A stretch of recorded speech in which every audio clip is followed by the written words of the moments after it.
My name's Michaela Webb, and I'm a designer, and I've been creative director of Studio Realm for the last 13 years. So when I began, probably the emphasis on the customer was nowhere near as apparent. So when we began, it was all about what the typeface that you chose and what form it was going to take and the craft of making something. And the clients were kind of like, oh, that's great. You know, they just loved the fact that you could put this together. And you're almost like a little magician that would just produce something and they go, wow, that's fantastic. And then I suppose audience have become more sophisticated, and we've changed. The whole industry's changed, and also society's changed alongside that. I mean, design has completely sped up.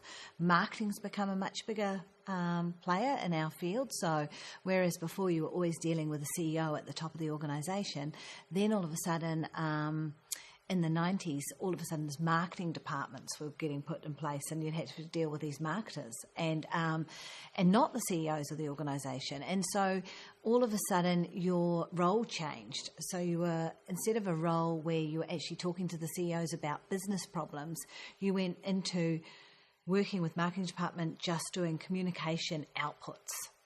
And I think it's taken us a long time as an industry, as graphic designers, to get back to that stage where we're back talking to the CEOs, and that brand has become, and I suppose there's a lot of buzzwords like strategy and design thinking and brand, but all of those buzzwords and all of that, there is a lot of merit in all of that work, because what it's meant is that we're now dealing back again with the CEOs of the organisations. And so in some ways it's gone full circle, but the role that we play is quite different. And the role now that we play with the CEOs, and it might be also I've grown into a different person than I was 20 years ago, but the role now is one where we look at business problems and business issues, and we understand what their needs are, and then we will design based on customer needs or the cause that the customer needs from us. And actually 20 years ago they would come to us and say, clients, as they, would come to us and say, we need a series of posters, or we want a poster and a brochure, or a new logo, or a new typeface. And now and during that stage, there's been many iterations, but probably more now, it's more, they'll come to us with a problem like, I need a queue of people. And you're like, okay, how do I get you a queue? You know, so, or my business is, I want to export all of these products. I'm doing really well in Australia, but how can I export this piece? So you're given a business challenge or a business problem that you have to solve, and you have to do it really quickly. And it's actually very serious, whereas less so much designer as the artist, and more about designer being business strategist and helping through business problems.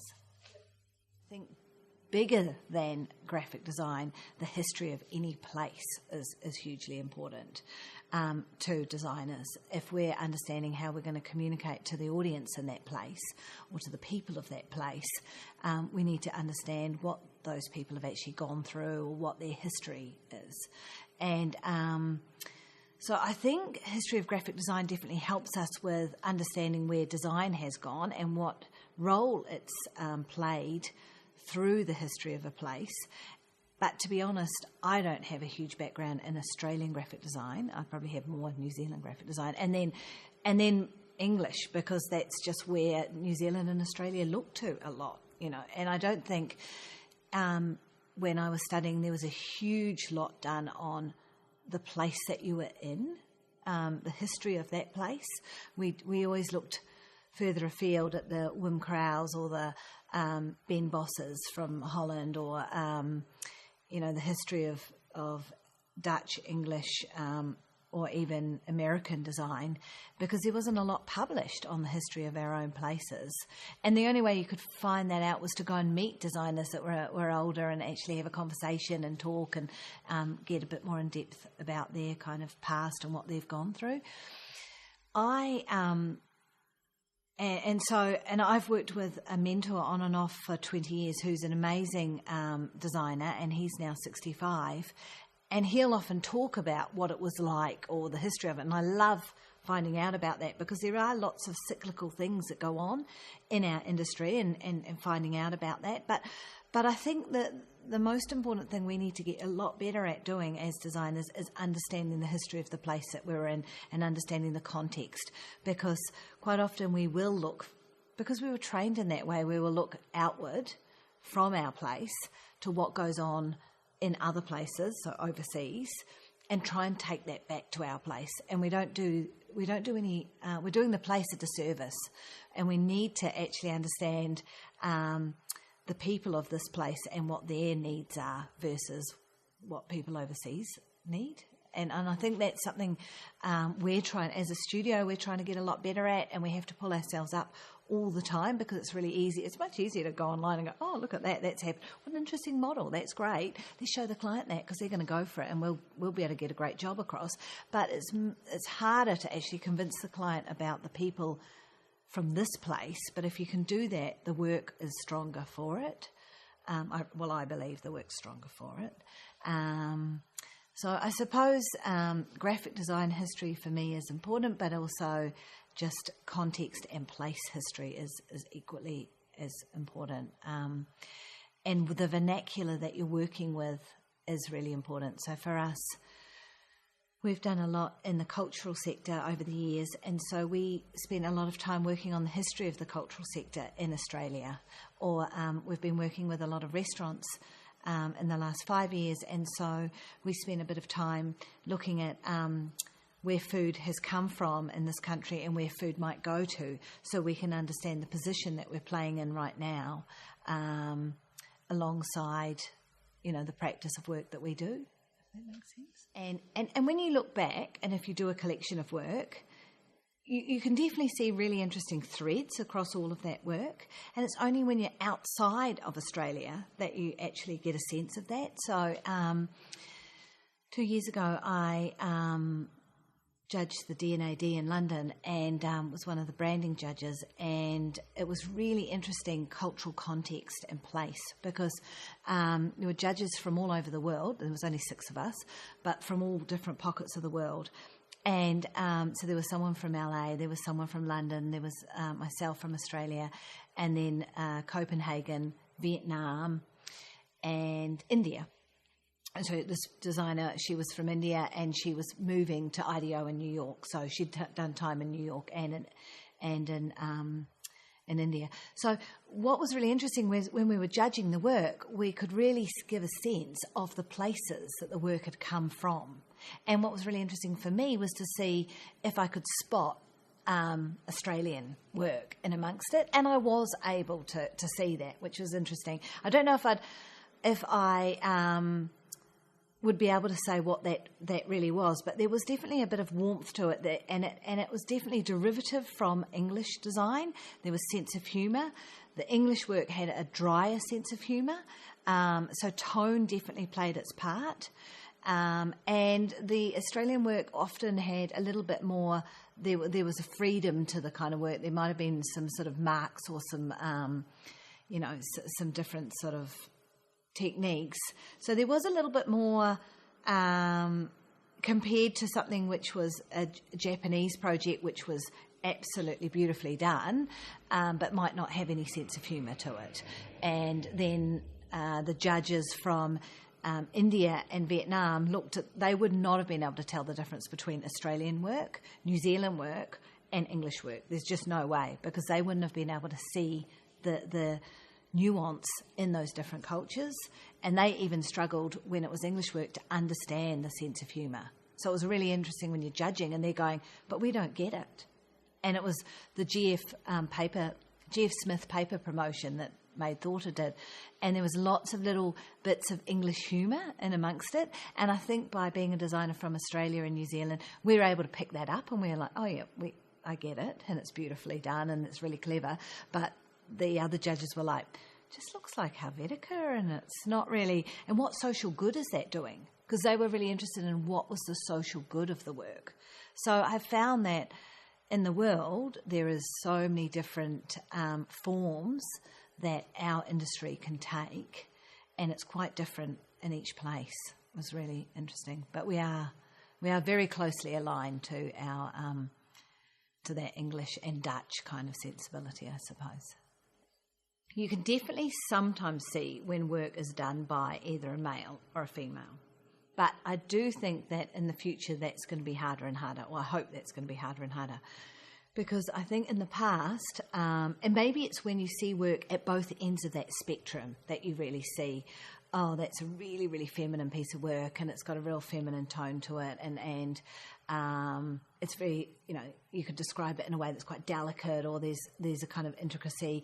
And if there's something done by hand, you can often say, yeah, it's probably more of a female output. And then in the same time, you can see some really work that's probably more masculine in its approach and in its thinking. So, but I also believe that there's a lot of men that I work with now that have got quite a feminine touch, and I would argue that some of the work that they do, especially in our studio where they might be collaborating closely with a team of people, you wouldn't be able to tell if that was a male or a female. And we've been doing a range of sanitary pads, which is a bit of a crazy job. And at the beginning, all the females in the studio just happened to work on it. And I was like, this is terrible. Like, we just can't have that happening. We need to mix this up a bit.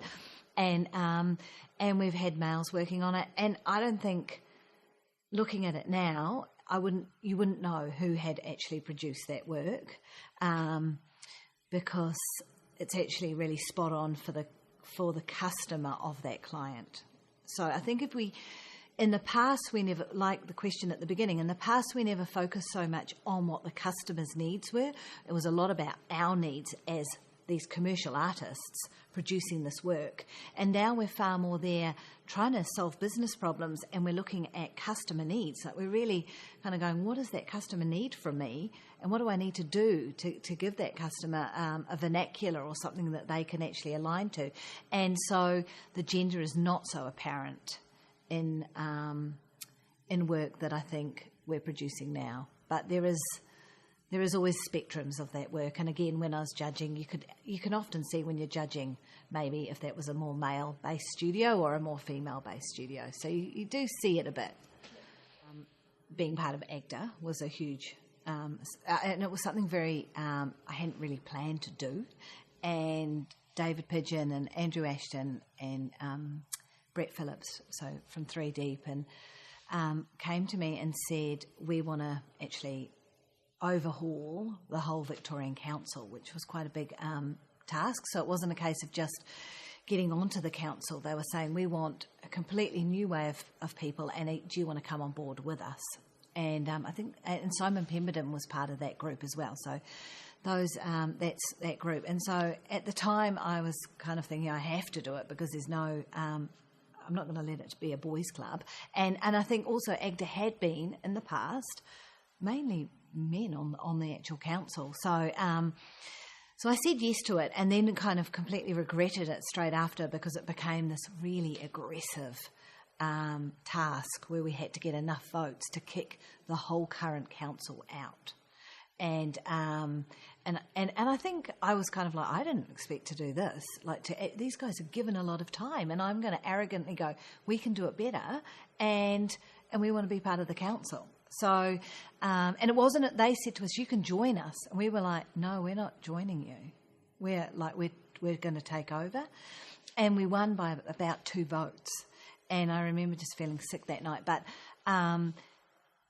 sick because of the workload that we had, and also that we arrogantly thought we were going to be able to do this, and that we'd kind of that this had happened. But anyway, it happened, and then it was this huge 3 years of rebuilding everything in AGDA and making Victoria profitable, looking at how we could get initiatives up. So First 5 Out, we did loads and loads of different talks and events. And for me, in my studio, I would spend 20 hours a week free just doing AGDA, and then all the rest of the time running the studio. So it was a huge extra lot of work to put on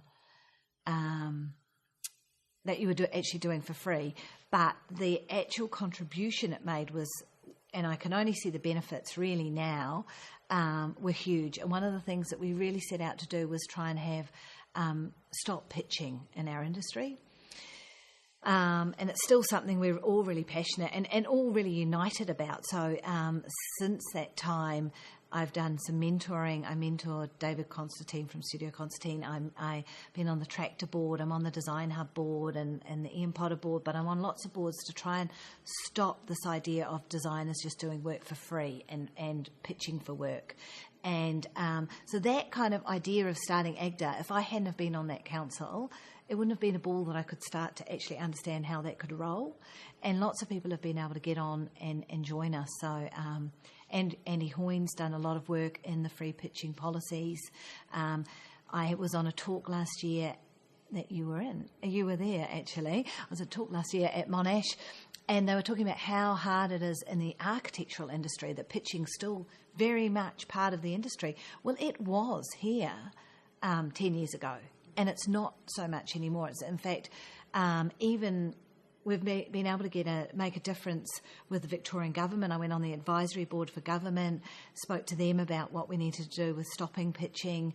The council now has a recommended board. It doesn't actually do pitching. So, and there's never any work that's done for free in pitching. So, at a government and at a council level. So there's been some really big changes that we've been able to institute in Victoria, and it's only now 10 years on that you can actually see the waves of that. And I think at the time we just were like, give this a go, but I don't know if we're going to be able to make this happen.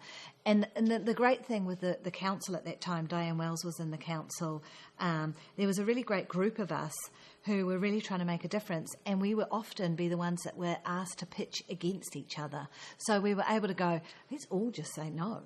And we never spoke to each other about what we would quote, because you just can't do that, but we would all say no to doing a pitch. So then if you had all of those studios going, no, we're not going to do it, and then I remember Film Victoria came back to us and said, oh, well, everybody said no to that.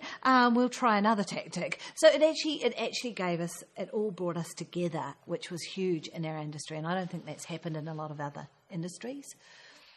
So that was a major contribution, I think. I think what's important for me, and what's always been important, and it's probably going to lead on to the next question about visibility, is that it's really important to continue to contribute, like to be out there and try and put yourself out there. And sometimes you do a really bad job of it, but you're just human and you just keep doing it. I remember talking at AGDA like 10 or 12 years ago, and I was terrible and ummed all the time, but it was only through doing it that I had to just get myself up and do another thing or help someone else. And I feel like as an industry, we need to continue to contribute and put ourselves out there, whether it's, and it has to be something that you're comfortable with. It might not be talking at a conference, but it might be mentoring a younger studio or mentoring a student or,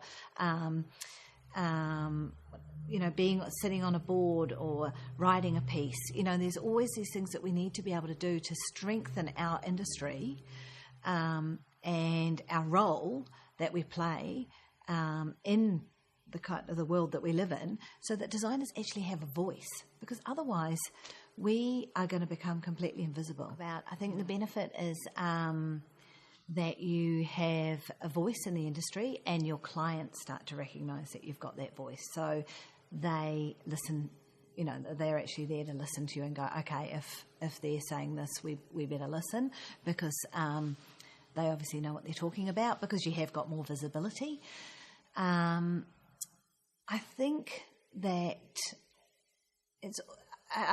also a benefit in your team, your actual studio team, that if you're more visible, they actually feel like there's a leader in that team, and they kind of go, okay, Michaela's spoken at this, or she's part of that, and they feel like they align behind that, I suppose, and they're really helpful. My team are really helpful I had to do a talk last year,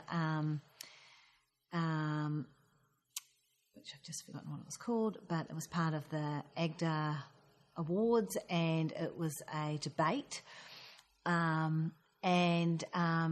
basically are designers wankers, and I had to, in the debate, it was really hard, and my whole studio got behind, because I was really struggling with how am I going to do this debate, And the whole studio got behind actually putting that talk together and researching and putting actually the argument together for me. And we had great fun doing it. So I think it's a benefit to the studio because we get asked to do different things and they feel that there's that sort of connection to the outside world and actually to different initiatives or events or conferences.